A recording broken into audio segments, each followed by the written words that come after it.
All right. Dedication of the annual report. Born in Waterville, a student of Waterville High School and graduate of Colby College, Mike Roy is a hometown guy. His career in local government has spanned nearly 4 decades. You're that old? Yeah.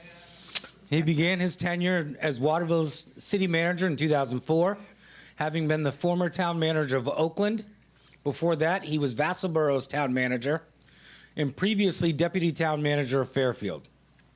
He has been a tireless advocate for Waterville from the start and leaves as a legacy through his diligent efforts the head of Falls Park, its accompanying Riverwalk, restoration of the interior of City Hall, redevelopment of the former Lockwood Mill Complex, the Quarry Road recreational area, the new police station off College Avenue, renovations of the Opera House, and many other visible reminders of his service to the people of Waterville that will help define the city well into the future. We are grateful for his commitment to Waterville and dedicate this annual report as one of the city's champions.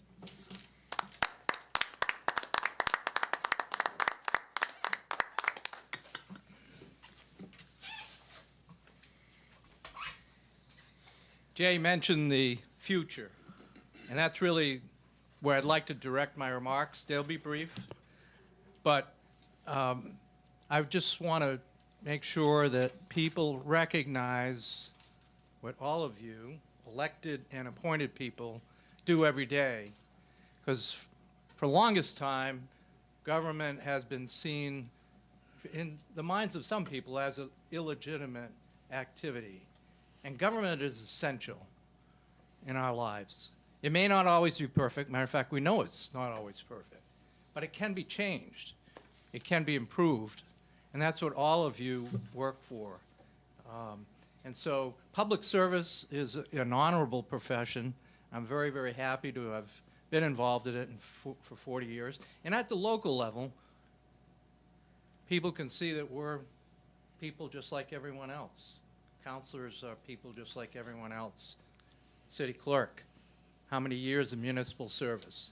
Your city manager, long record of work in the municipal sphere. So I want to say to those people, please continue. Please continue into the future. And for you folks also at the head table, making decisions that you have to do is certainly not always a fun activity, but it's essential, and it's essential that we have people that do it because they just want to make things better. They don't have an axe to grind. They're not on an ego trip. And in my time in Waterville, I have to say that I've seen the people I've seen sitting around the council tables have been of that type, where they just want to help to improve things. So that's what I hope for this city is going into the future. We have people working like Patty DuBois, like Joe Massey, Sean Hessler, all of the people that you have currently continue, and others can come and take their place, because government service is an honorable profession, no matter, again, what some people may say out there. And I don't know of a better governmental system in the world, and we're lucky to be a part of it. So thank you very much. I was very, very fortunate to have been able to work in my hometown. I'll never forget that, and I won't go away either. Oh, there you go, threatening us again. Thank you, Mike. All right, we are going to move on to good evening, everyone. This is a regularly scheduled meeting of the Waterville City Council. There are agendas available in the file pockets near the entrance or online on the City of Waterville's website. All items appearing in the consent agenda are voted on in one motion and vote. Generally, these items are routine in nature and do not require discussion. All items listed under unfinished business or new business are voted on separately. First, councilors will be given an opportunity for questions or comments. Once all councilors have had an opportunity to speak, citizens will be given an opportunity for comments or questions. Citizens must speak at the podium and identify themselves. Each citizen will be allowed one opportunity to speak, and will be limited to 3 minutes. Finally, councilors will be given another opportunity to speak or comment. Citizens who would like to speak on a topic that does not appear on tonight's agenda will have an opportunity to do so at the end of the meeting under the public comments section of the agenda. We rise for the Pledge of Allegiance. I pledge allegiance to the flag of the United States of America and to the republic for which it stands, one nation, under God, indivisible, with liberty and justice for all. Disclosure of conflict of interest. Seeing none. Moving on to the consent agenda. Can I have So moved. Second? a second? All right. Patty, can I get a roll call? Council Morris? Yep. Council DeBrito? Yes.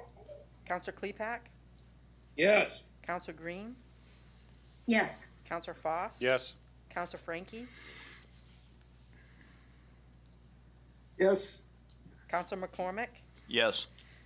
The vote is 7 in favor and 0 opposed. All right, moving on to old business. Resolution 33, 2022. Make a motion that we read the entire agenda by title only. Second? Council Morris?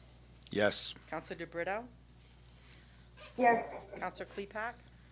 Yes. Council Green? Yes. Council Foss? Yes. Council Frankie? Yes. Council McCormick? Yes. Vote is 7 in favor and 0 opposed. Resolution 33-2022, establish a Waterville Historic Preservation Committee. Steve? Mr. Mayor, Can we put it on the floor with a motion, please? Oh, go ahead. Sorry. So moved. Is there a second? Second? Second. Thank you. Mr. Mayor, these three items in a row here, number 33, 34, and 35, have all been taken under advisement by the planning department and the city solicitor to review the entire package with concerns about the delay in issuing building permits and also how the inventory of historical and cultural properties is going to be executed, whether that should be by committee or by third party under contract to the city. So I would recommend that you postpone all of these to the first meeting in March and give ample time for those decisions to be made. So moved. Second? Patty, can I get a roll call on that? Council Morris? Yes. Council DeBrito? Yes. Council Klepak? Yes. Council Green? Yes. Council Foss? Yes. Council Frankie? Yes. Council McCormick? Yes. The vote is 7 in favor and 0 opposed. Moving on to Resolution 4022, 2022. Amend the lease agreement between the City of Waterville and the Waterville Opera House Improvement Association. Move to adopt. Second? Mr. Mayor, Yes, go ahead. I'd like to make a motion to amend it to be Order 40, 2022. Second? We got a second. Mike Morris, Shall I do a roll call on that? please. Council Morris? Yes. Council DeBrito? Yes. Council Klepak? Yes. Council Green? Yes, and just to clarify, this is on the recommendation of our city solicitor that we need to do this. Correct. Councilor Foss? Yes. Councilor Frankie? Yes. Council McCormick? Yes. The vote is 7 in favor and 0 opposed. Move as amended. Second? Any discussion? Counselor Frankie. Well, just for clarification of the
Anyone else?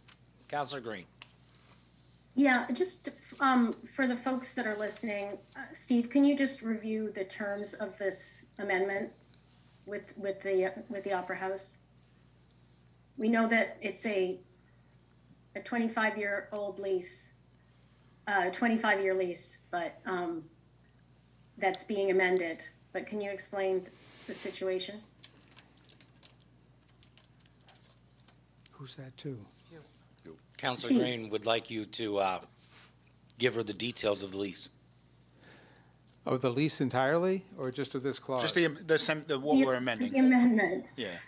Yeah, so the Opera House is prepared to give us sponsorship recognition in exchange for providing. Yeah, in exchange for forgiveness of their obligation to pay the utilities for their portion of the building. The language that we had previously negotiated called for the lease to reflect the city's contribution in as an expression of gratitude for the work that the Opera House does and the effect it has on the local economy. But just today, we added that provision of recognized sponsorship, which Melissa just described to you. And I think that that's a real asset for the city. Thank you. Counselor I Frankie. agree. And what is the estimate of the cost of utilities for the Opera House on a yearly basis? At current prices, about $25,000 a year.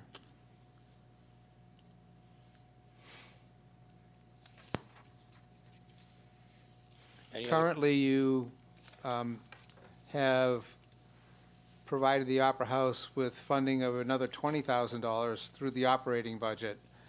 And the conversation that the CEO of Waterville Creates and I had about this is that future councils may not support that continuing contribution.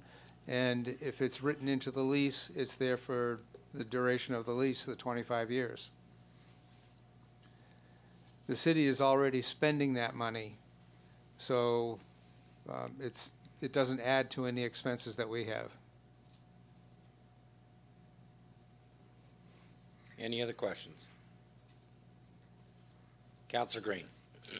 Just to recap, so that it's clear for everyone, the city has been paying the expenses since the lease was instituted. I think it was 2012, and with the expectation that the Opera House would pay for those expenses. But now we're writing this into the lease that the city will take on that cost in exchange for sponsorship recognition, right? So I think that, there's certainly a strong partnership between the Opera House and the city of Waterville. And I think it's important to continue that relationship. So I'm in favor of this amendment. I hope so. It's attached to the building. Right. It's a messy divorce. That would not be a good divorce. Any other questions? Patty, can I get a roll call? Counsel Morris, Absolutely, yes. Counsel DeBrito, Yes. Counsel Klepak, Happily, yes. Counsel Green, Yes. Counsel Foss, Yes? Counsel Frankie, Yes. Counsel McCormick. Yes. The vote is 7 in favor and 0 opposed. Thank you, Michelle. Thank you, everyone. Thank Thanks, you both Michelle. very much. We appreciate the support. See you at a show. You bet. All right, moving on to Order 41, 2022. Approve membership in the Kennebec Valley Council of Governments, also known as KVCOG. Move to adopt. Second. Any discussion? All right, seeing none, Patty, can I get a roll call? Counsel Morris, Yes. Counsel Yes. Counsel Klepak, Yep. Counsel Yes. Green, Yes. Counselor Foss? Yes. Counselor Frankie? Yes. Counselor McCormick? Yes. The vote is 7 in favor and 0 opposed. Moving on to new business, ordinance 45, 2022. Retire plastic bag ordinance. Move to adopt. Second.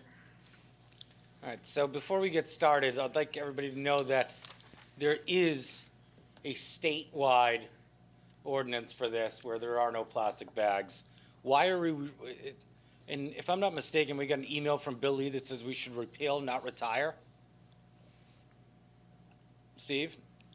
Pardon me. The email I got from Bill Lee says that we should repeal, not retire. Correct. So at least you want to make that amendment. Make an amendment that we repeal. We change the wording to repeal versus Second. retire. If we remove this and the state removes theirs, we're then going to have to reinstate ours. Is that correct? Correct. Then what's the point? To avoid confusion in the meantime. Who's confused? Yeah, I'm not confused just- that I Yeah. can't have a bag.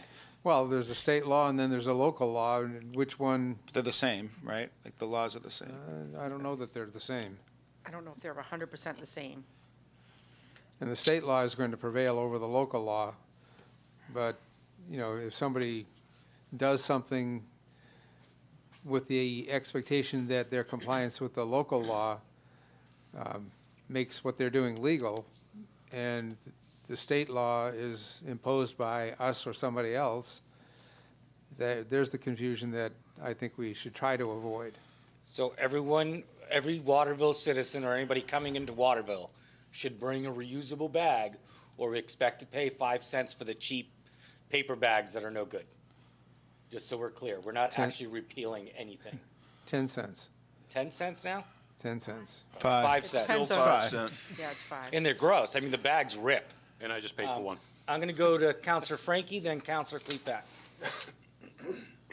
Just to clarify a little bit the legal situation, Jay, is the state passed a law that includes a clause that says that the state preempts the entire field of law on this subject. That means that whatever Waterville has done, and here I'd like to point out that this was done by plebiscite, so it's a serious matter for the voters of Waterville. However, Waterville is a subdivision of the state. Whatever the state does, if they preempt something, then we basically have to go along with it. That's why it makes sense to repeal the Waterville ordinance, so that, as the manager points out, that there's no confusion whatsoever. I would point out that one of the objections that people raised when this was passed several years ago was that Waterville businesses would be at a disadvantage because neighboring jurisdictions wouldn't be obligated by this ordinance. That disappears with the state law affecting everyone, all businesses in the state. Therefore, we're simply doing a little housekeeping here and bringing ourselves into step with the rest of the state. Works for me. Counselor Klepak. In what ways is the state law more permissive than the Waterville law? Are there any? So I'm interested in knowing the Venn diagram of these two. I do not know. I'm working only on the basis of having two laws that say something very similar to each other, one being state, one being local. Is it a square footage thing? Like we put a square footage, think ours like is you had 10,000. to meet a minimum. If you were under 5,000 or 10,000 or whatever it is, you were exempt from the plastic bag thing.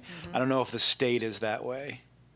Like I don't think the state I cares think what that size you might are. be the difference, but I haven't compared the two laws. Yeah. But I do recall the, I have to say, I move that we table this until that question is answered. I want to know what the actual, we're voting on something without actually knowing what the difference between our law and the state's law is. We worked very hard for this plastic bag ban, and in no way, as long as I have a voice in this town, am I going to allow Waterville to slip into a state where we are retrogressive on this topic. Nobody wants to hear me wax eloquent about why this makes sense, although I happily will. I want to know how Waterville's law deviates from the state law, and I want to make sure that we're safeguarding this particular issue. Tom, can I get a motion, please? You just did, and I seconded it. Please, motion to table until we actually have a. And I got a second right here with Rick. We all agree with you, Tom. You good? But the state law supersedes the Waterville law, right? But his point is down to square footage. Yeah, but if ours is more stringent than state law, it does. Oh, okay, I see what you're saying. That's fine. I mean, can Bill There's a Lee? motion, there's a motion to table. I'm just getting clarification, Claude, thank you. Bill Lee, go ahead, Bill. Sure, if you're going to postpone, you need to add to a date certain. Next Say that meeting. again? Next You need to meeting. Next postpone, meeting. if you're going to postpone, you need to do it to a particular date, not just until we figure out what the difference is between the two of them. So you need to have a date on it, or else. I'm happy to postpone to the next meeting. Is there some reason that we need to rush this? No. No, but it's easy information to find. I mean, probably just look it up. We could probably figure it out by the end of the meeting. Just Google it. But Councilor Green. Yeah, as I understand it, the state law supersedes our law, so it doesn't really matter. The only, as far as I can see, the only situation in which this is an issue would be if, for any reason, the state law changed.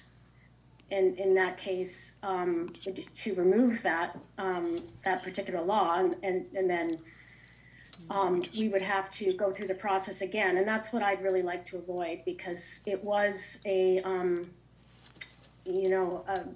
definitely a long process that a lot of people care about.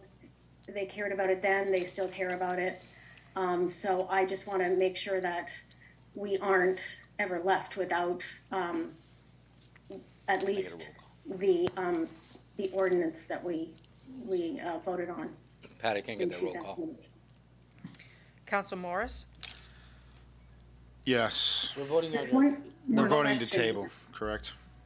Is that what we're doing? Table.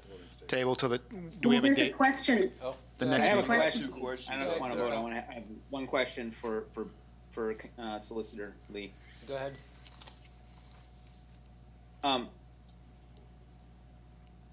The fact that the state law supersedes Waterville's law, is that the case even in areas where the state law is more permissive than the Waterville ordinance?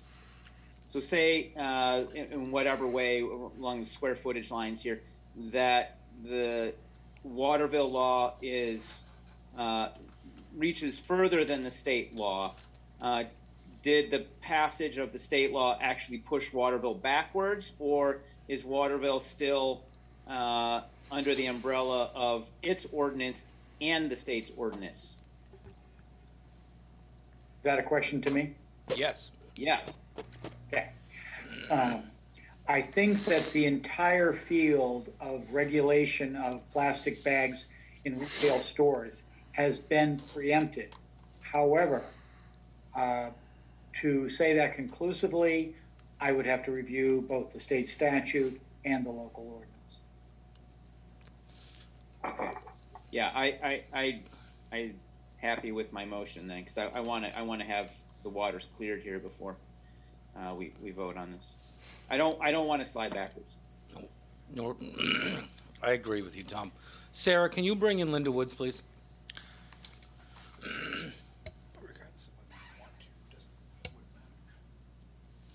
If we're more stringent.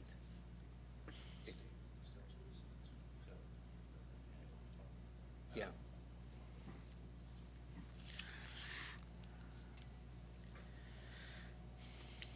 Thanks, Jay. You're welcome. I'll set up my camera.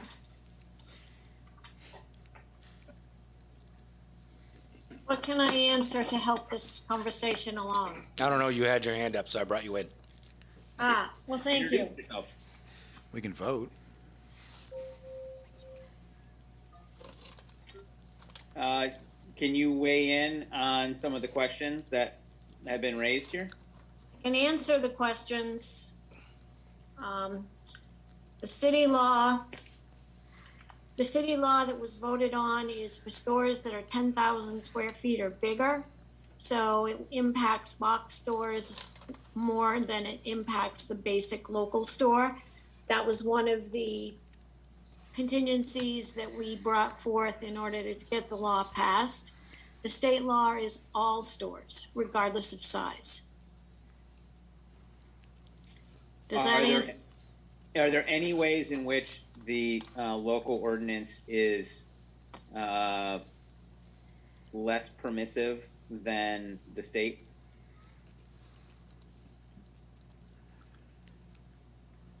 No, I don't, not that I know of, no. No. I agree with the suggestion of tabling and reading the two simultaneously and checking, but I'm quite sure that the state law is more inclusive than the city ordinance. Thank you, Linda. Patty, I'm gonna move. My concern is futuristic. If we get a new governor and he or she doesn't think that plastic bags are an issue, and this ordinance has been rescinded, that's one concern. And Eco Maine, of course, is very concerned about plastic bags getting their way into the recycle bins.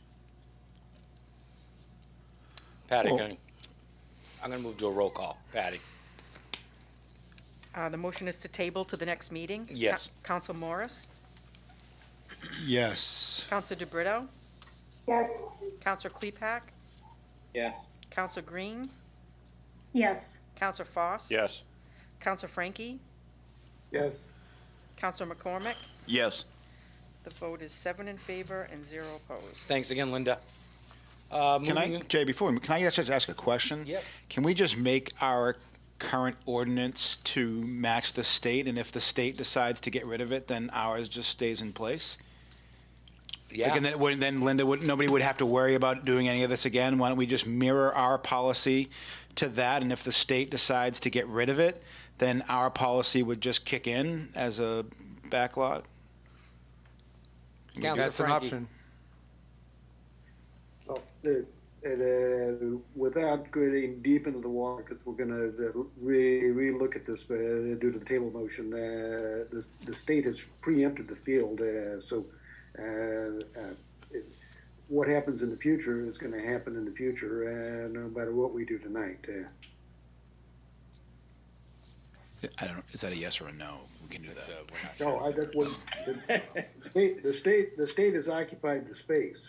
No, but I'm saying, but Linda's point was, if a new governor comes in and repeals the law, then we don't have anything in place. If our ordinance matches what the state says currently, right, which is what that's what the state governs, then if the state gets rid of theirs, then our ordinance is still in place with the statutes of the current state, rules as they are today. But if I remember right, that went to city vote, public vote, Unless the new statute continues the preemption and says, okay, there's no restriction on plastic bags, and the city can't do anything.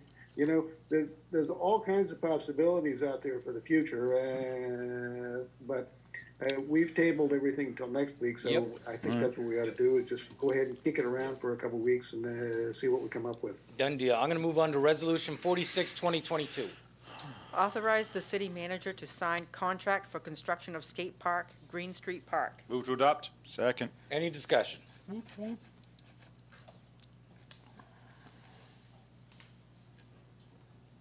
Go ahead, Steve. Just to point out, Mr. Mayor, that this project is one of the several projects for improving the parks around the city. It's been budgeted for, and this is just the award of the contract. All right. Any other discussion from councilors before I bring up somebody from the public? Okay, Rian? I thought Matt might be here to talk about this, but I don't know how much information you have on the contract and with the company, American Ramp Company. I just thought I would let you guys know that we've been in discussions with them about the skate park since 2014, 2015. And when I say skate park, I don't mean kind of what you're thinking of like what just got built in Brunswick? Augusta, and yeah. And what we're looking at is very much now of a hybrid that's going to allow for the usage of bikes, and that American Ramp Company has been working with us and our restrictions, and they're an amazing company to work with. Every restriction we give them, they come back and say, we can work with this, we can develop this. They've been ready to do this for us since 2015, so I am super excited that we are here now and that we can make this happen. So thank you, guys. Thank you. Counselor Foss. Brian, just so we're all clear, my BMX days are over. Okay? Your skateboard days are over My too. skateboard days Let's are over, Let's not break the two apart. I'll believe it at the next bike Usage swap of this park when- is over for you in general. I like my bones. Me too. Right where they are, intact. He's not even going down the sliding hill anymore. Nope. All right, any other discussion? I'm glad we're getting that. I'm glad it's a hybrid. I'm glad that the kids are gonna be able to skate and BMX. Yeah. We fought Cool. for that. That works. That park needs some love. All right. Patty, can I get a roll call? Counsel Morris? Yes. Counsel DeBrito? Yes. Counsel Klepak? Enthusiastically, yes. Counsel Green? Yes. Counsel Foss? Absolutely, yes. Counsel Frankie? Yes. Counsel McCormick? Yes. Vote is 7 in favor and 0 opposed. Moving on to ordinance 47, 2022. Establish the Comprehensive Plan Review Committee. Move to adopt. Second. Any discussion?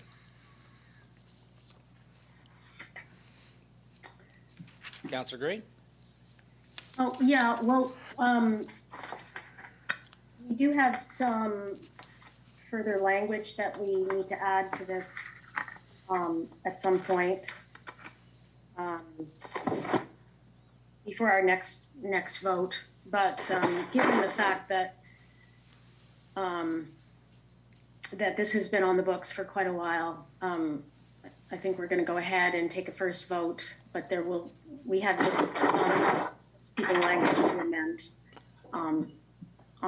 before the second vote. It has to do with the changing the responsibility from the planning board to this new committee. Do you want to add that now? Does she have the verbiage ready?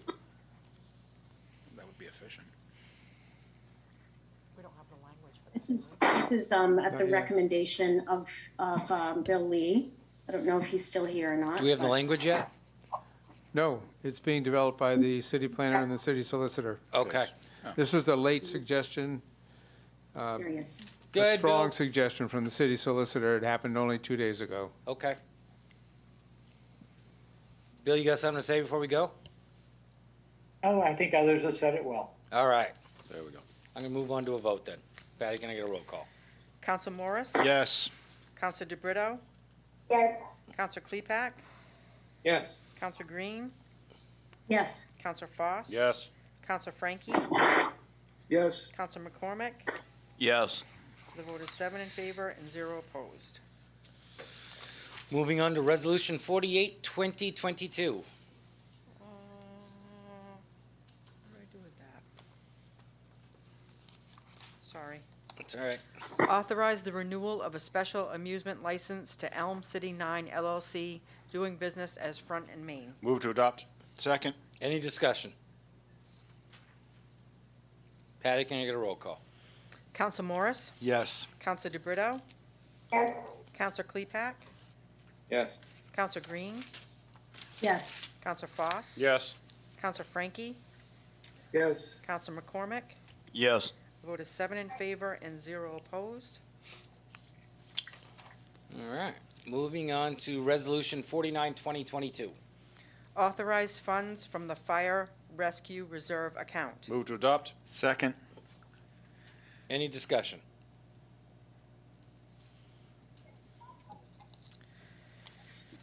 Steve, can you just speak to this one, please? I'll be happy to do that. This is a proposal by the fire chief to use $86,749 of the fire capital reserve account. The account currently has a balance of $242,000.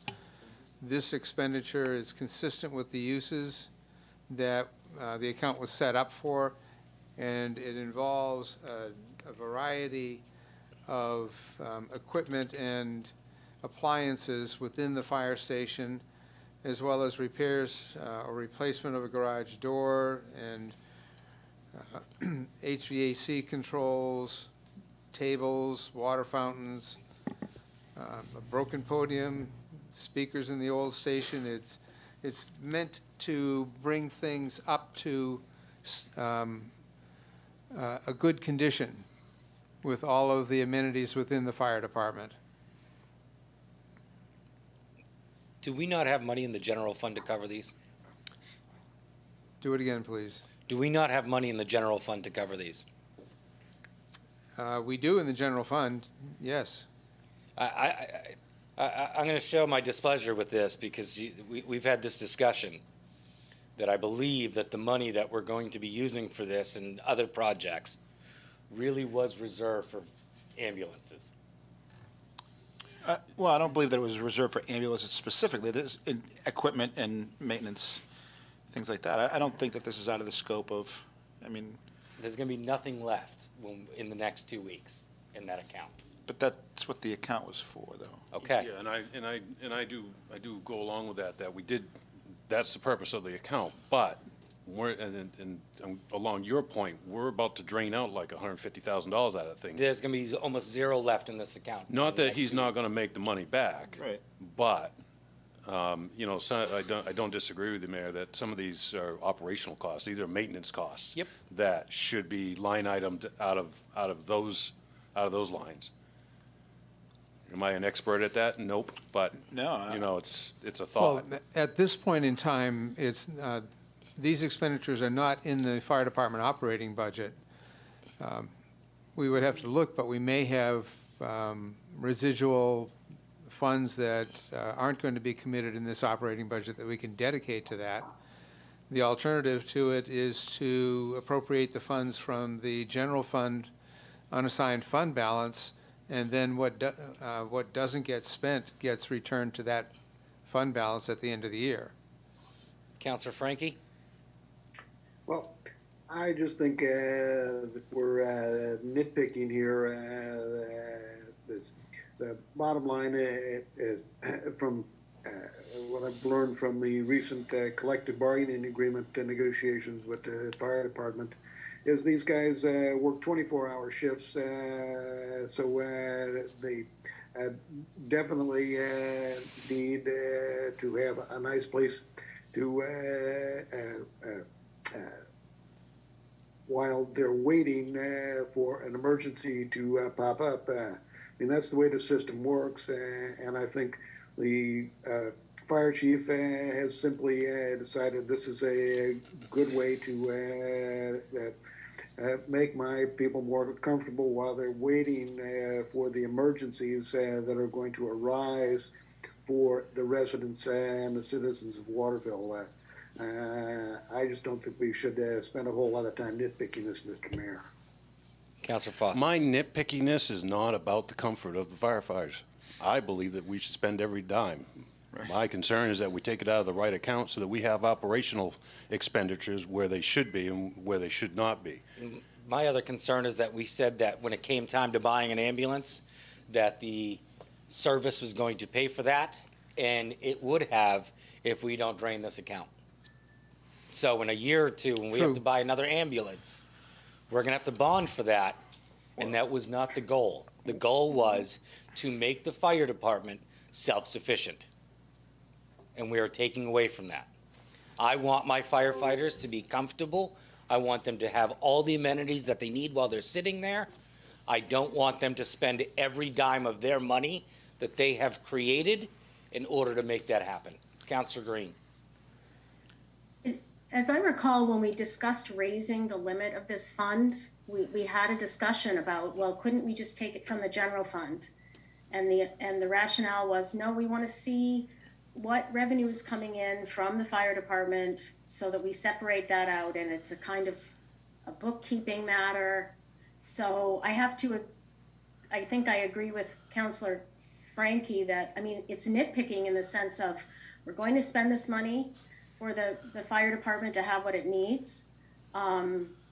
This fund has more money in it than it did. You know, the cap is higher, and the department will increase revenue, and that will continue to go into this fund. Yeah, can I get Sean in here, please?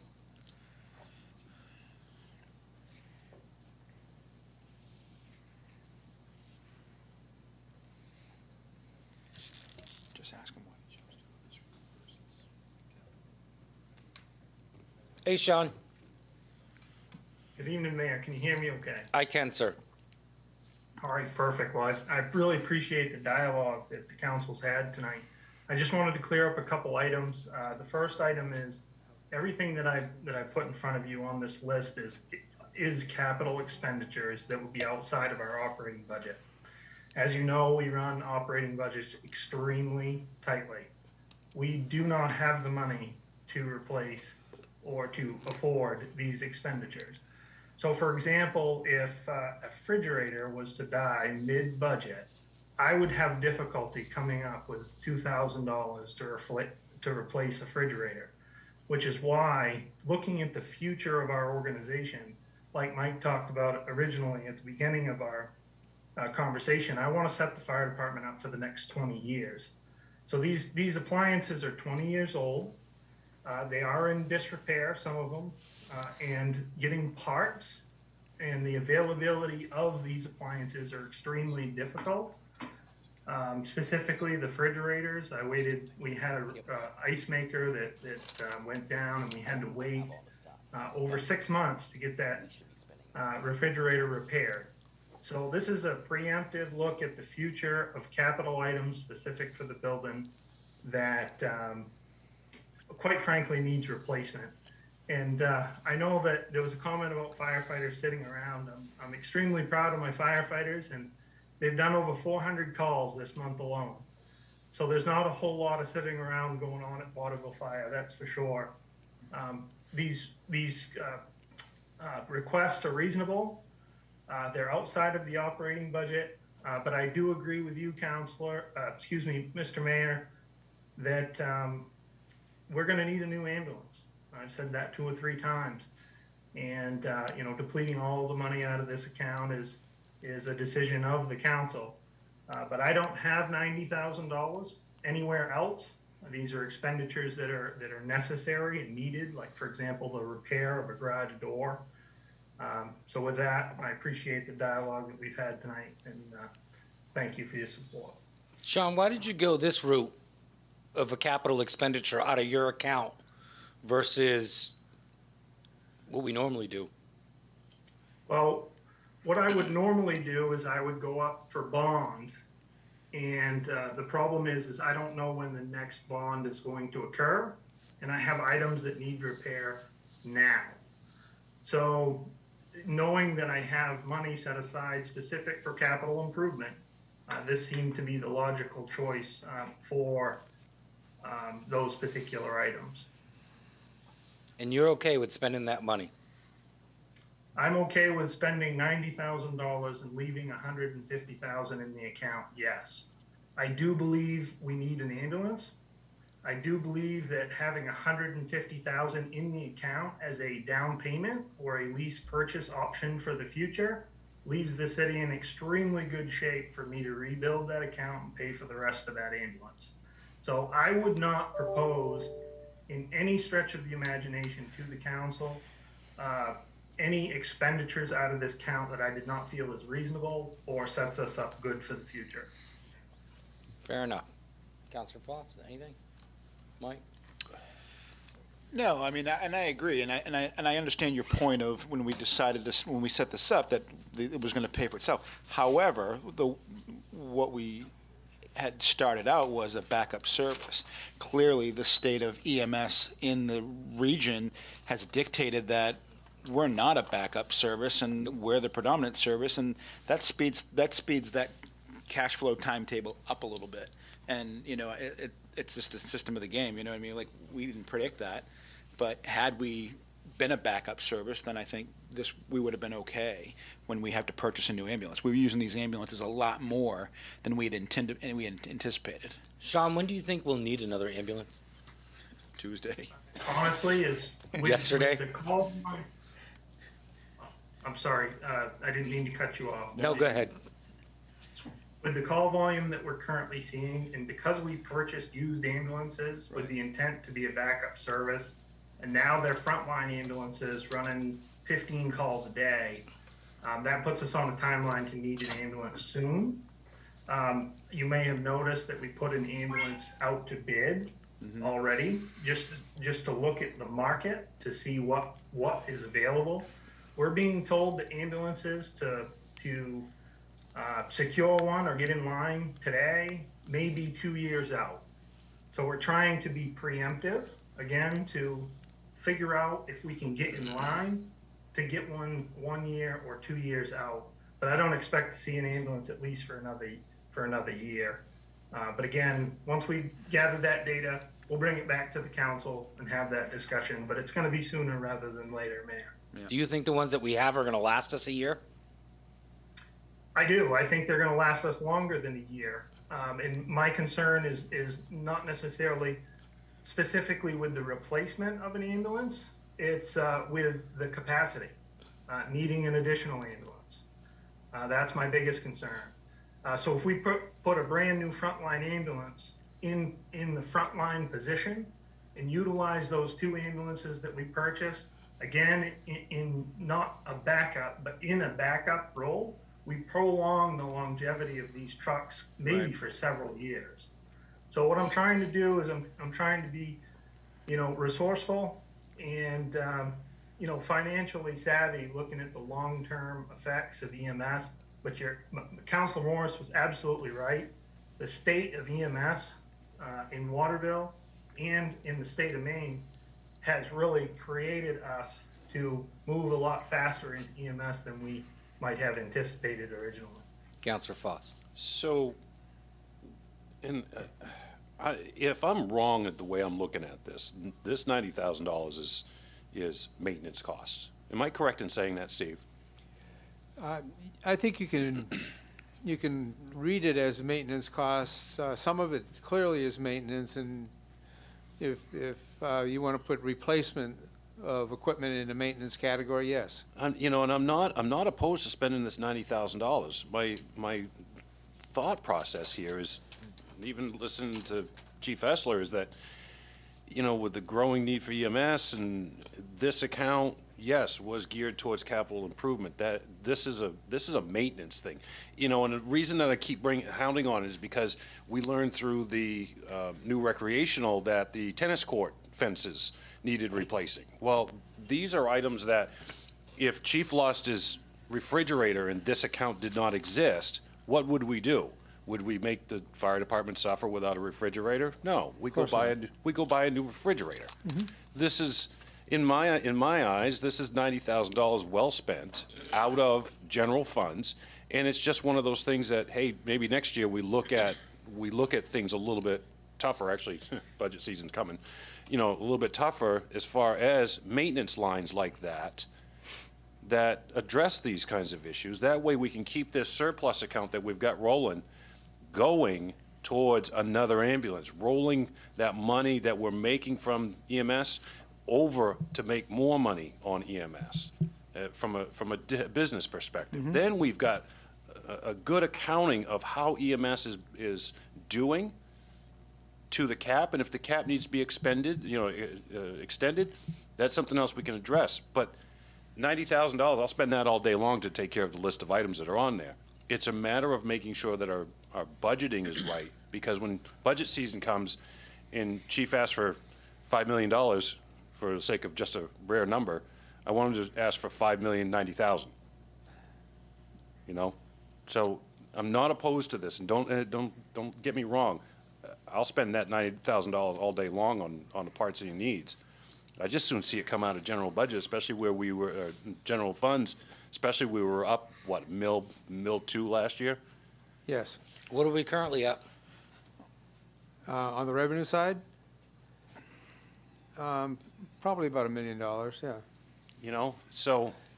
You actually have three options here. One is to do what the chief has asked that you do, which is admittedly what I've endorsed. The other two options are that you can appropriate funds directly from the unassigned balance of the general fund, and we're hundreds of thousands of dollars over the policy percentage on that. Or you can say to me, go find it in the operating budget, because the operating budget that you appropriated or you approved is a bottom line budget.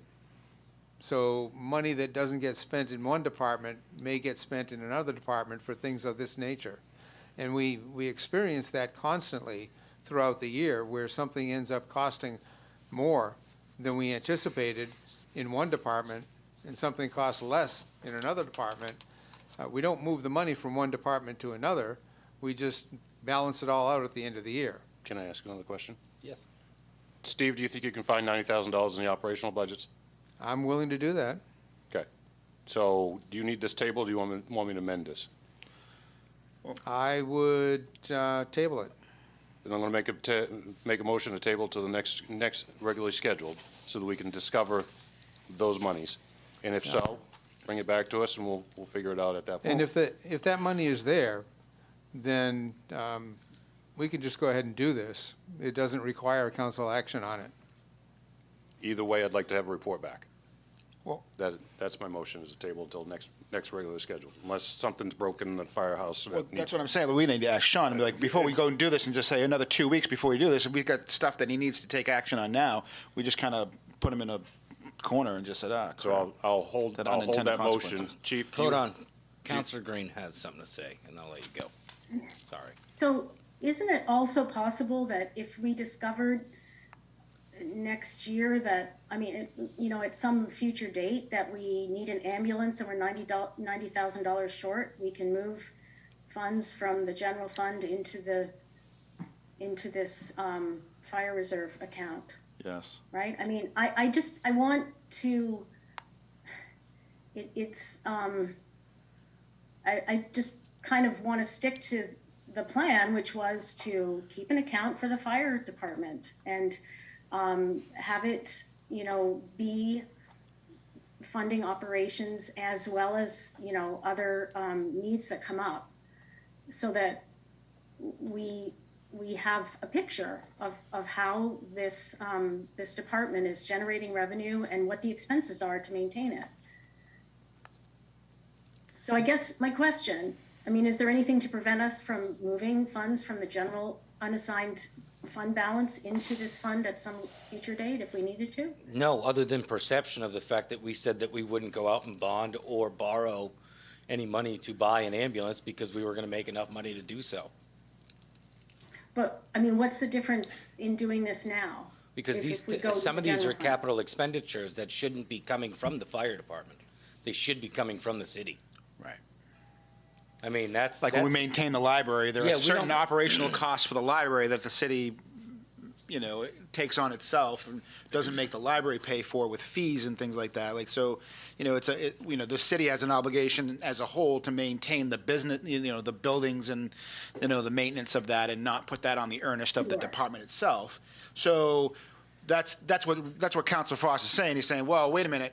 Instead of taking the money out of the ambulance account that was put in place to purchase equipment to run the programs that we've established, this money should actually come from the city because, again, it's structural maintenance and things of that that needs. You know what I mean? I thought it was general upkeep. I thought it was capital.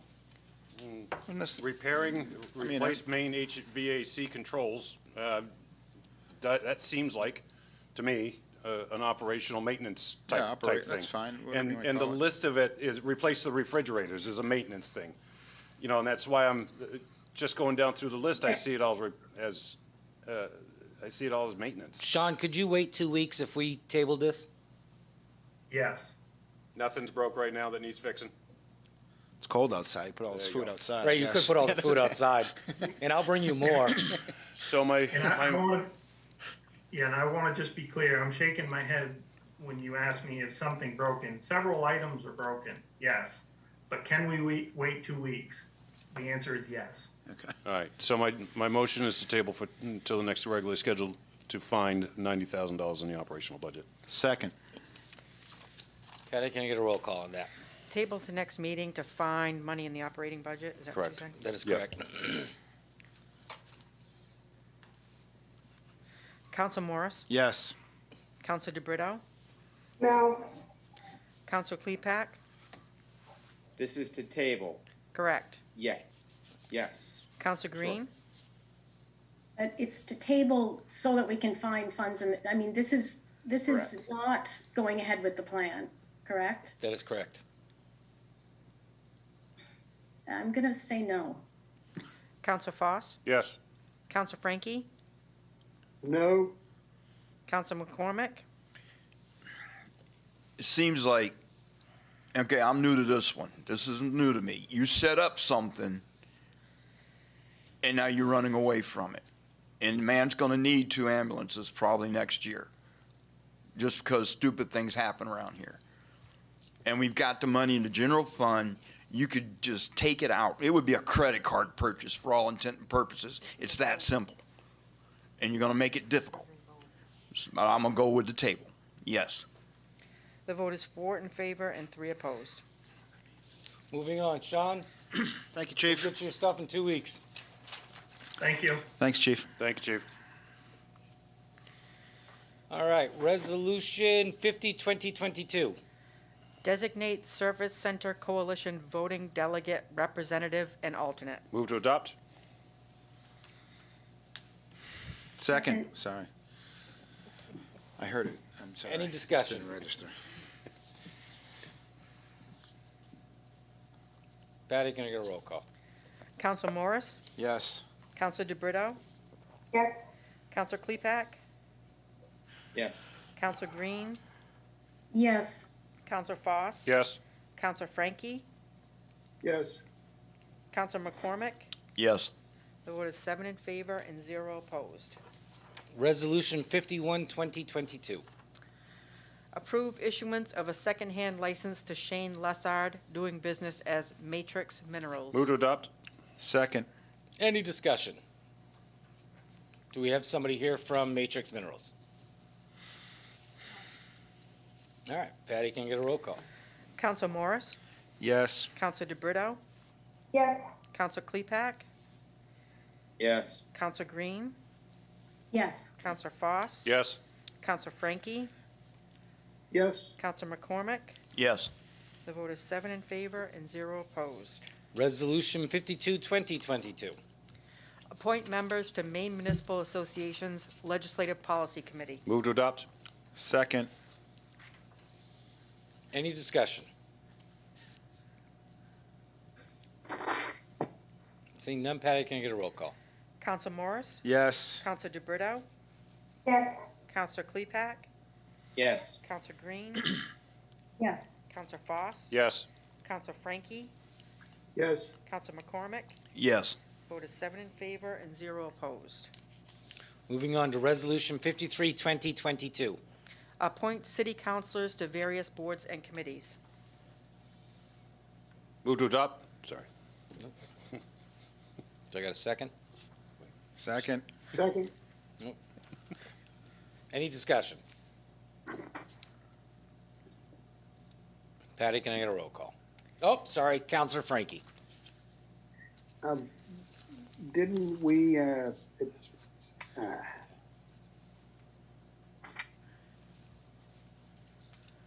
did we postpone the comprehensive review plan? Yes, we did. Yes. We did. Okay, so you can't appoint me to that committee. You're not on it. No, you're on the, City Manager Evaluation Committee? You're on The the city manager evaluation, okay. Yes. So I can be on that one. All right, Yes. okay. Why do you want to be on the other one? Oh, sure, I mean, we can have that discussion. okay. You'll have to deal with me. So Go ahead, can we Councilor just Green. have a list of, again, for the folks listening, who these appointees are? Patty? Yes. Rebecca Green, School City Finance Committee, expires 2023. Thomas Klepak, Recreation Committee, expires 2022. Ann Tiff Advisory Committee, expires 2022. Flavia DeBrito, Transportation Committee, expires 2023. Thomas McCormick, Transportation Committee, expires 2024. Claude Frankie, City Manager Evaluation Committee, expires 2023. Actually, I think we messed that up. I think CLEPAC was supposed to be transportation. Am I not? Yeah, CLEPAC's supposed to be transportation, Bees. or at least add him to that, because I'll need him there. So would Yeah, you like to make an transportation. amendment to add him to Please, that? somebody, So moved, but you have 3 counselors on Transportation Committee, which, is that gonna be a problem? Oh, we have 3 on the Finance Committee. yeah. I'm just throwing it out there. No, I'm good with it. I'll make the motion then. Second? Can I get a roll call on that amendment, Patty? The Transportation Committee. Council Morris? Yes. Council DeBrito? Yes. Council Klepak? Yes. Council Green? Yes. Council Foss? Yes. Council Frankie? Yes. Council McCormick? Yes. Move as Vote is amended. 7 in favor, 0 opposed. Move as amended. Is there a Second. Second. Second. How's that? Yep. Council Morris? Yes. Council DeBrito? Yes. Council Klepak? Yes. Council Green? Yes. Council Foss? Yes. Council Frankie? Yes. Council McCormick? Yes. Vote is 7 in favor and 0 opposed. Mayor, I'd like to motion for a recess for 5 to 7 minutes. I'll give you 10. Okay? 10-minute recess. Really?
Steve, you ready?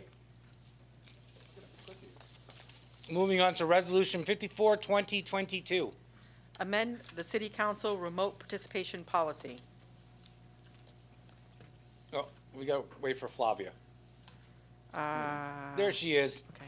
I'm trying to fix this thing now. Okay, there you go. Counselor Frankie, I'm gonna go with you. We need a motion to put sorry. it on the floor in a second. I'll move to adopt. Second. All right, Counselor Frankie, you can go first. Yes, I'd like to amend this to replace the current language with the language that our attorney, Bill Lee, has suggested. Do you have that in front of you, Patty? I do. Or do I have to look it up? Yes. Okay. Would you like me to? Would you read it, please? Yes. Whereas the Omicron variant of COVID-19 is extremely contagious, whereas it spreads rapidly in indoor settings, even among fully vaccinated people, and whereas the DHHS Public Health Emergency Declaration concerning COVID-19 dated July 1, 2021 is still in effect, wherefore be it hereby declared by the Waterville City Council acting as municipal officers that an emergency exists and pursuant to its remote participation policy, all meetings of the City Council shall be conducted remotely through March 31st, 2022, and in accordance with said policy and 1 MRS 403B. Is there a motion for the amendment? That was my motion, was to amend. Okay. I'll second. Patty, can I get a roll call on that amendment? Counsel Morris? Yes. Counsel DeBrito? Yes. Counsel Klepak? Yes? Counsel Green? Yes. Counsel Foss? No. Counsel Frankie? Yes? Counsel McCormick? No. The vote is 5 in favor and 2 opposed. Is there a motion to move it as amended? Move as amended. Any, Okay. second. Any discussion? Counselor Frankie. Well, we had a long discussion with our attorney, Bill Lee, about this, and his suggestion was that this language is consistent with the state statute governing meetings. I note in particular that it would only, that this, as the motion as amended, only lasts for the next 3 council meetings, and hopefully things will have improved by that time, and we can go back to normal procedure. However, the pandemic is still with us. There are still people dying from it, and I think it's the cautious thing to do, particularly in light of the impact that it's had on city staff. I am concerned with their welfare as well as the welfare of the residents of the city in general. That's why I'm in favor of this motion. Claude, what would you like to do about the setting for people that don't have internet access? I think we could continue our current policy of having things set up in the Elm, and if you don't have access, internet access from your computer or phone, you could come to the Elm, and anticipating that the number of people that would be involved in such an operation would be very small. I think that we would still get the kind of protection for our city staff that I'm looking for. Patty, how many people do you think you would need here?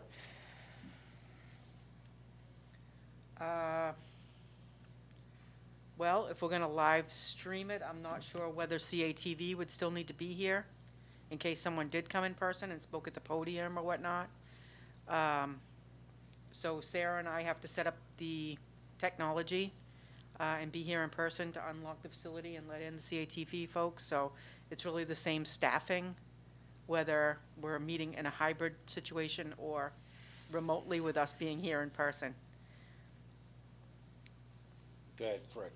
And Patty, you wouldn't know that until about 6:59 the night of any said meeting, correct? Well, So you would set up. we would have to set up in anticipation of someone perhaps showing up. So given that, why the need for, and I understand it, don't get me wrong, I understand where the thought is, but in order to keep the public in the space with us, I mean, why the need to go remote when we still got to set this up anyways? And I've told several counselors this, the one thing that COVID has done was born Zoom calls and participation through the internet. And being an IT guy, I'm all about that. But we also need to be able to keep this, as an option for people that cannot, or, that don't have reliable internet or aren't computer savvy. Counselor Green. Yeah, I mean, we're trying to provide access while also delivering, a safe environment to meet in, right? So it sounds like the city staff would have the same obligations that they have now, but they would be technically safer because they'd be in the room with fewer people. And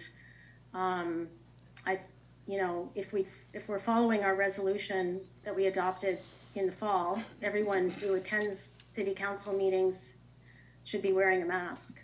So. I want to make a point of observation, so just so everybody that's on the Zoom call, on the Zoom side of this, is aware. Right now we have Patty, city clerk, sitting approximately 5 feet from city manager, so we could space them out just a little bit better. We have one camera guy, which I've forgotten his name, they introduced me a few weeks ago. It's camera guy one. Camera guy one, okay. He's by himself. We have the audio technician, and I can't remember her name either, apologize for that. She's running the show, and then Sarah's over in the corner. All three of those individuals are at least 6 feet apart, which by all recognition of the protocols that have come and gone, 6 feet is one of those things that I stand by. So, if we need to spread out just a little bit more, I think we can. And then the chairs here could be 6 feet apart. We've got plenty of room in here to make this all 6 feet apart. So I think sitting 6 feet apart is not going to stop the spread of COVID. The recommendation is to wear masks, N95 masks in Omicron. So that, if the city's, if we're prepared to adopt a resolution that everyone attending city council meetings wears a mask, then I think we could consider, I would be prepared to reconsider meeting in person, but we have a situation where this virus is ripping through the community, and it's really not safe to be meeting in a space right now under the conditions that we have before us. And to that point, Mr. Mayor, I would say that if you don't feel safe coming down here, the Zoom is absolutely an option. It's not about my safety. It's about the safety of the public. That was not directed towards you, Councilor Green. Okay. It was not directed towards anybody. We had a citizen today that came to the meeting and addressed, the council, and, I think that would be a little weird for anybody coming down here to address nobody here.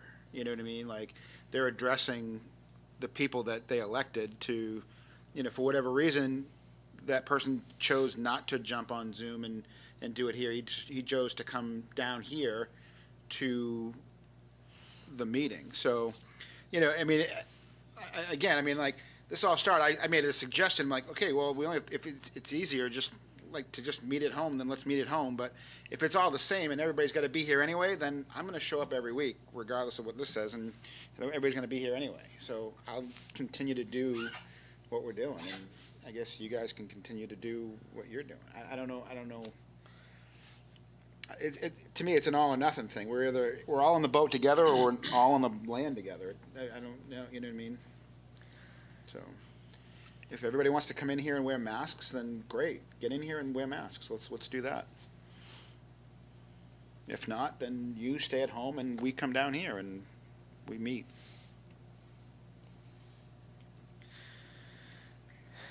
If we went to masks, let's just go that route.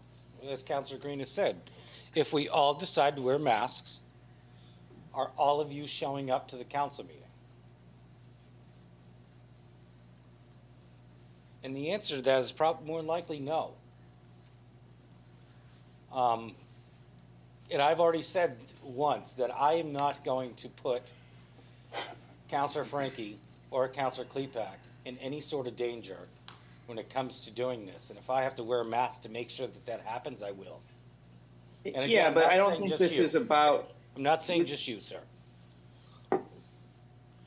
but I also don't think this is, I mean, the way I understand this issue is that it's not purely about the people in this meeting that have a vote and a voice. It's about the people that are obligated to participate in this meeting that really don't have a voice, right?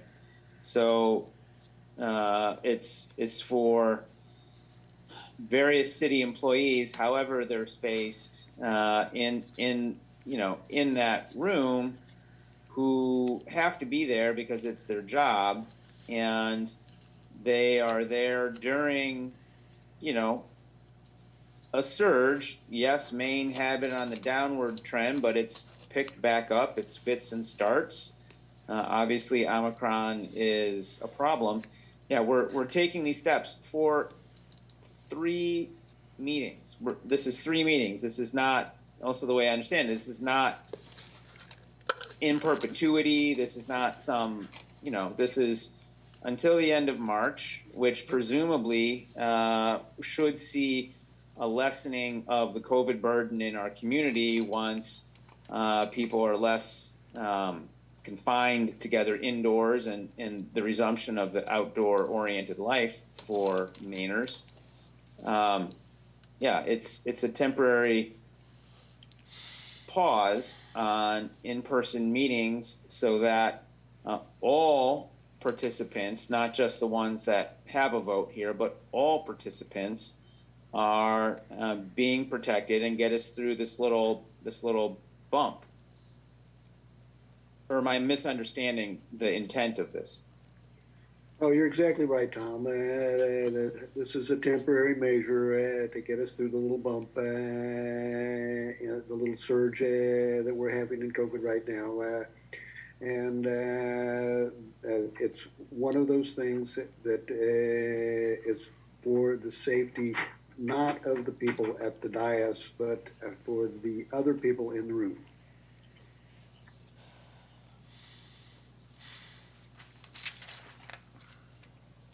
I'm good with going remote. Like, I will sit in my living room in my PJs and run these meetings. I mean, don't get me wrong. I'm good with that. What's going to happen at the end of these 3 meetings? Flowers are going to come out. I hope so. And and if you're brown flies come out, I am all over you. Wait till we get to Councilor Notes. Councilor Green. It looks like Elizabeth Leonard has her hand up. I see that. Can we bring Elizabeth Leonard in, please?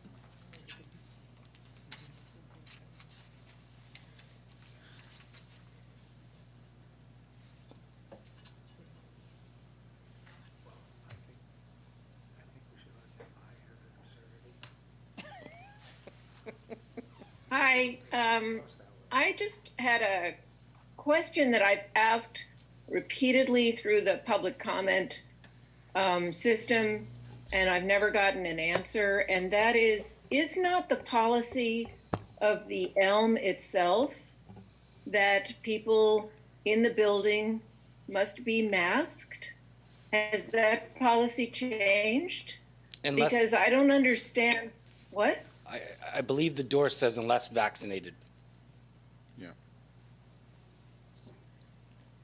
Okay, so are are the people who come to city council meetings checked for their vaccination status?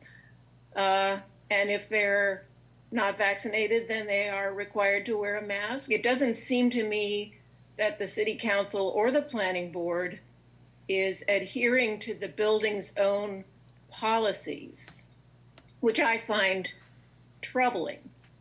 And it's one of the reasons I don't come to meetings in person anymore.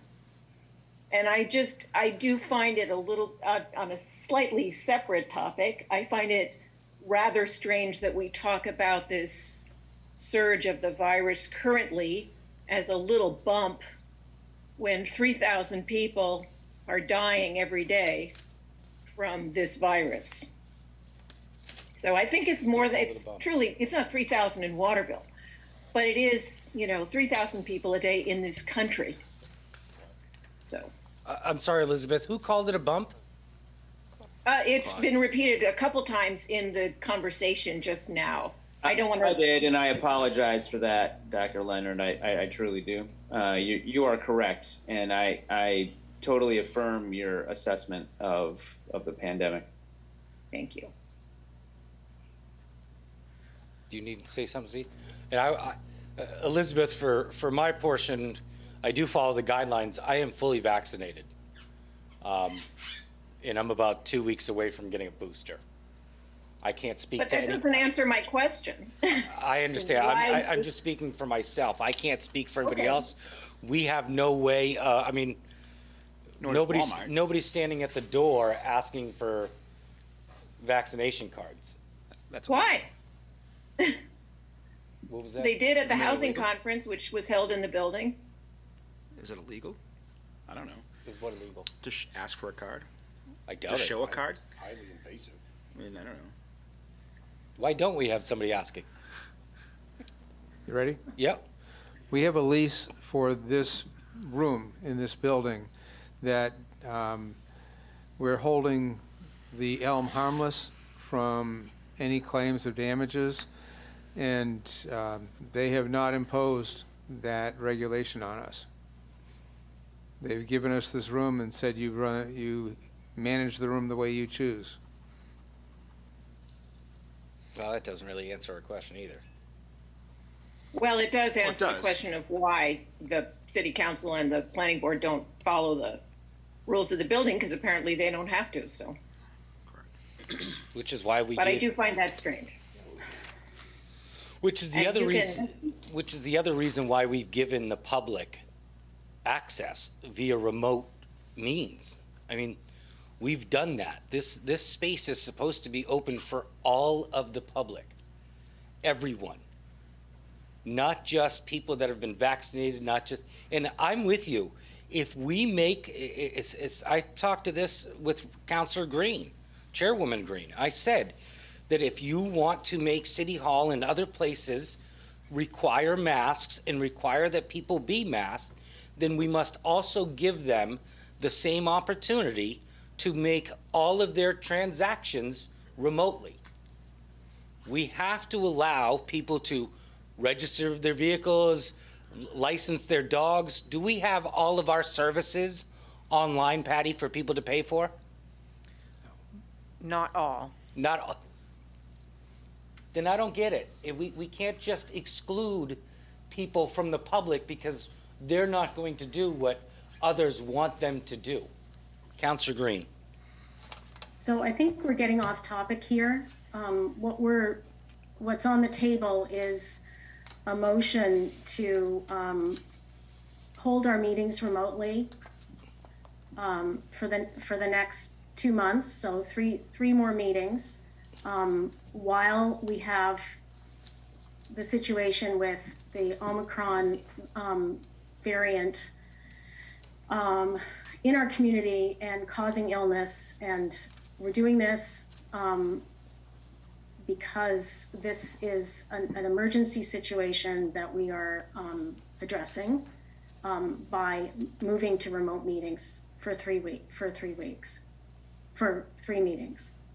And I that's what we're discussing now. We're not discussing requiring people to wear masks in City Hall, although we could discuss that at a future meeting. I'm going to remote from here. Can we move to a vote? Yep, let's do that. Let's move to a vote. Counsel Morris, No. Counsel DeBrito, Yes. Counsel Klepak, Yes. Counsel Green, Yes. Counsel Foss, No. Counsel Frankie, Yes. Counsel McCormick. No. The vote is 4 in favor and 3 opposed. Sarah, this laptop is here every week, right? I can remote from this laptop? Yep. Okay, just making sure. You can remote in with the laptop. All right. Steve, you got something you want to show to us? Yes.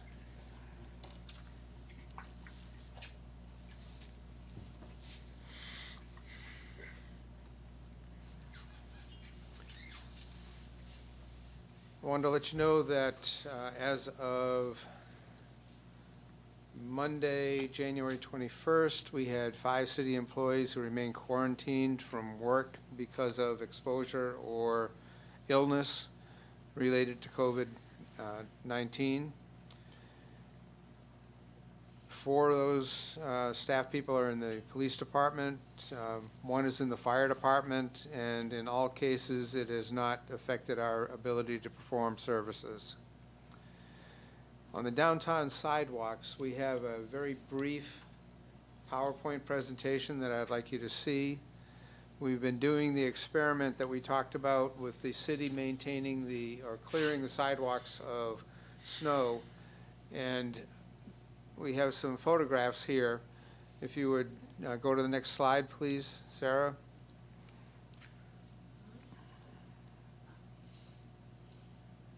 Maybe.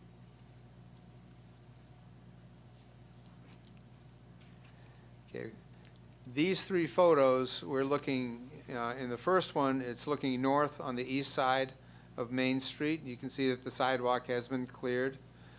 And then we're looking south in the next 2 photographs on the east side of Main Street, and you can see what an outstanding job the Public Works Department has done with clearing the sidewalks. They were out on Sunday morning, clearing a path along the sidewalks with these sidewalk plows and snow blowers. They cleared a path about 5 feet wide at the time, and then between midnight and 8 a.m. on Monday morning, they came in and removed all the snow from the sidewalks. The next slide shows the west side of Main Street, first looking south and then looking north. And this is a more emphatic example of just how good a job they did in clearing the sidewalks. It does take us time, it does cost money to do this, but at the end, there's going to be such an investment in the downtown sidewalks that I think that this is how we should proceed in the future. We'll continue this through the rest of this winter and have an accounting of it at the end. Councilor Foss. Steve, my thanks to Matt and the team, and I've been keeping an eye on this downtown. What you've missed also is the backside of Main Street. Sorry. Yes, they haven't. That is perfect. I mean, that's what we're looking for, and I think with the improvements that we're doing to the downtown, this just accentuates that even more. So thank you to Matt specifically and his teams getting it done. So I will pass that along. Great. If you've been in the concourse since the weekend, you'll also notice that the concourse has been very, very well cleared of snow. Yep, we have. Moving on. Thank you, Sarah. Moving on, I'd like to let you know that the personnel compensation study that we contracted for is moving along nicely. We should have a report and a presentation to the council in the March-April timeframe. It's right on schedule as we had planned. The Taconic Bridge closing. The initial feedback that I've gotten from MDOT by email and then by phone call today or yesterday is that they don't believe that closing the bridge entirely is going to shorten the time frame for its replacement in any material amount of time. They also are concerned about the possible traffic overloads at the intersections on the east side of the Carter Bridge and the east side of the Fairfield-Benton bridges. They said that it'll be a few weeks before they have a final analysis on that, and when they do, I'll report that back to you, and we'll decide, or you'll decide, what position the city wants to take with respect to the Winslow proposal. Then finally, I, Councilor Frankie, and a number of others were participants in a Zoom presentation on something called Home Consortium, which was put together by, I've forgotten names now. Rebecca, help me out with that, please. Nancy? Was the person who initiated this conversation really about trying to access federal funds for housing developments?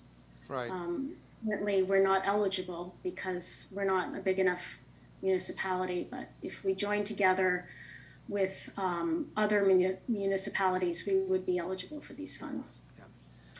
So as a result of that one conference, we spent about an hour and a half, maybe 2 hours talking about it. Waterville is going to host a meeting of the city and town managers from Bangor to Madison to Augusta in an effort to educate them so that they can go back to their municipalities and educate their councils on the benefits of banding together so that as a group we can qualify for some fairly substantial federal funding that would go toward home improvements and new housing in this entire region. The application process would involve one municipality, well, individual applications from municipalities, but because we work as a group, we will have greater standing and better success with the federal funding agency. So that meeting will probably take place either later this month or sometime in March. That's all I have for tonight. All right. Council committees. Oh, sorry, Councilor Frankie, go ahead. I just wanted to comment about the Taconic Bridge, Steve. I attended the public hearing, which was amounted to a PowerPoint presentation online because the state departments, various state departments are not doing in-person meetings anymore. I commented at the end of that presentation that I thought that the best way to go was to close the bridge and do the short-term rebuild altogether over the 2-year period rather than the 3-year period with the. In other words, basically what Winslow had said that they responded to the state with at the last meeting. The state did respond to my email suggestion, and similar to what the response you got, the state has already decided what it's going to do, and it really doesn't matter what the people involved on the local level say about it. It's I found it pretty appalling that the state would ask you a question and then not even entertain a decent explanation of why they are turning you down. Anyway, I don't think we're going to get anywhere on that. The state's going to mess it up as much as they possibly can. Bureaucracy at its best. Well, it's plain in the end, MDOT is going to make a decision, and all we can hope to do is have some influence over that. Which sounds like we don't have any, so Well, we have a voice. How well it's heard is another matter. But, you know, they're the ones who are responsible for the work, and they're going to have to do what they think is best.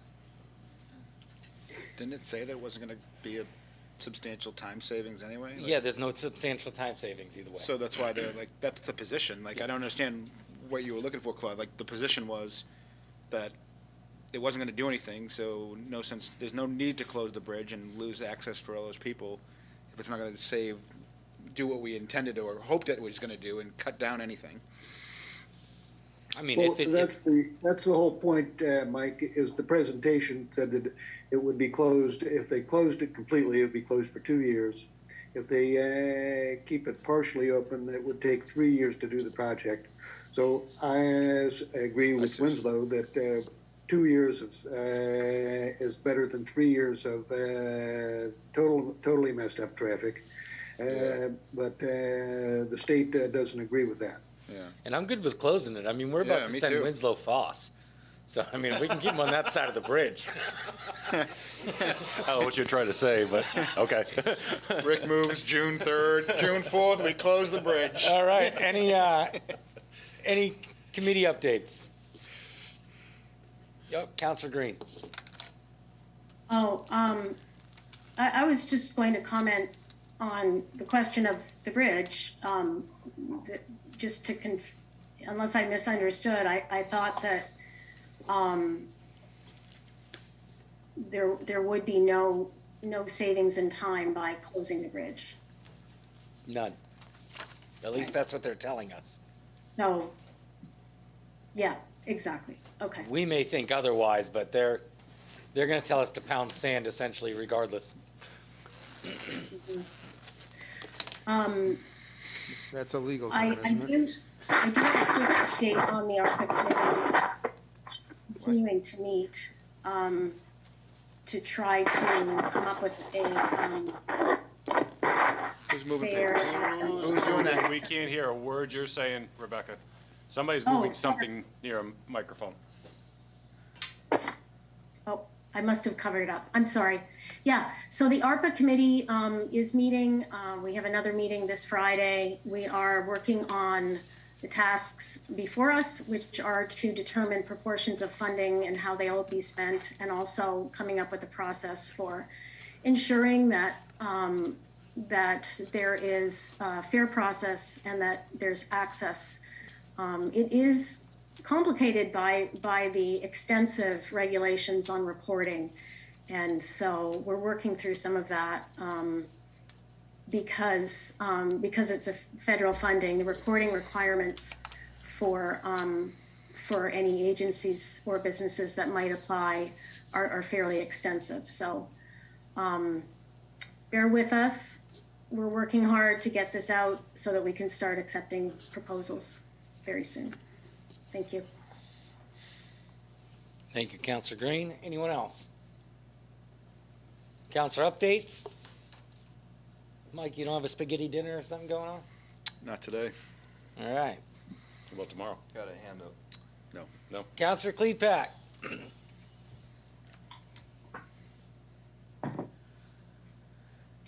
Yes, thank you. Just a brief update on the brown-tailed moth survey.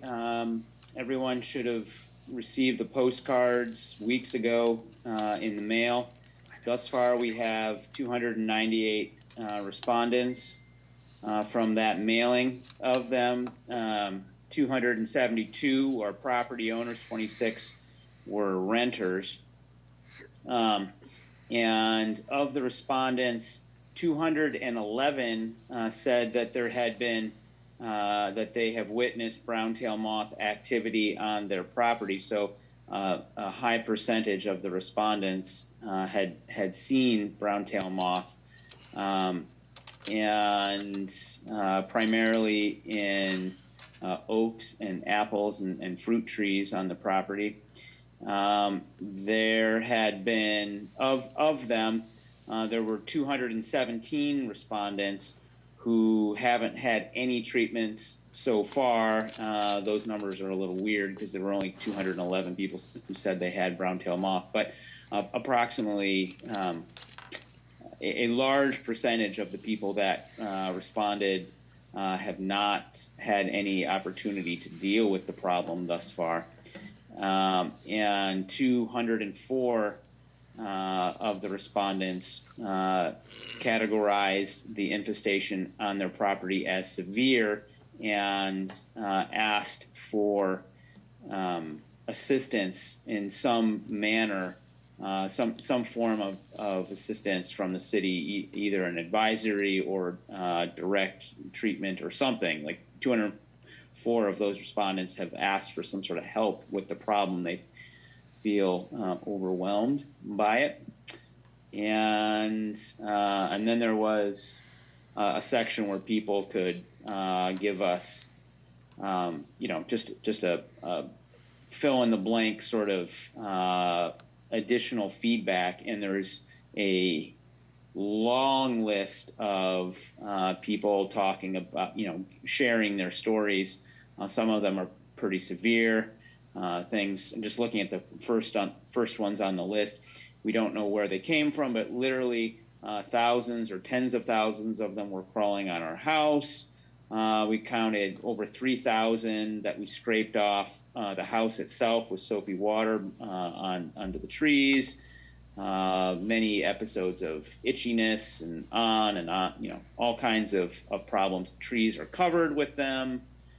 Trees defoliated, dying, etc. So this is the kind of feedback that we had been hoping to garner, and we've got it here. So as you know, I've been away. I'm back now, and we're going to be processing this information in the next week or two to try to develop to proceed with the next step in the action plan that I outlined last summer. Yeah, plus. Is it too late to fill out the survey? Oh, I went online. It was very easy to do. Absolutely not. No, it is not too late. We will be. So the way we've got the whole thing set up is that any new data will not.